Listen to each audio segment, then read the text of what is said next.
21 জুলাই সকালে নিজের হাতে নিজের চুল পরিপাটি করে আঁচড়ে নিয়ে স্কুল ড্রেস পরে স্কুলের জন্য তৈরি হয় মাইলস্টোন স্কুল অ্যান্ড কলেজের শিক্ষার্থী Junaid Hasan. Milestone school and কলেজে 3য় শ্রেণীর শিক্ষার্থী ছিল সে।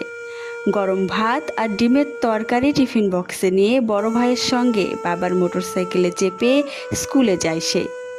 তারা দুই ভাই মাইলস্টোন স্কুল অ্যান্ড কলেজে পড়তো।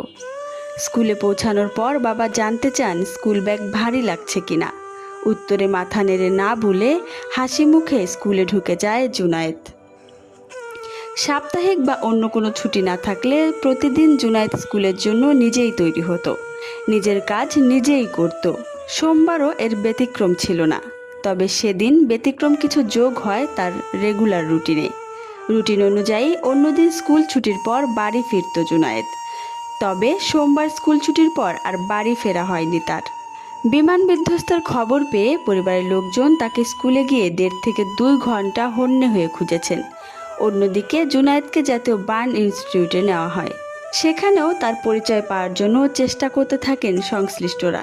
পরে সোশ্যাল মিডিয়ায় ছেলের স্কুলের আইডি কার্ড নিয়ে একজনের পোস্ট চোখে পড়ে জুনায়েদের বাবা মোহাম্মদ আসলামের।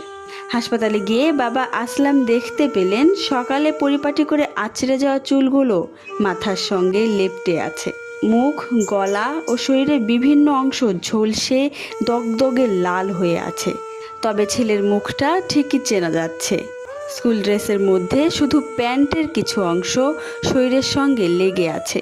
তবে আফসোস, ছোট্ট দেহটায় ততক্ষণে আর প্রাণ নেই। নিহতদের তালিকায় যোগ হলো জুনায়েদের নামও।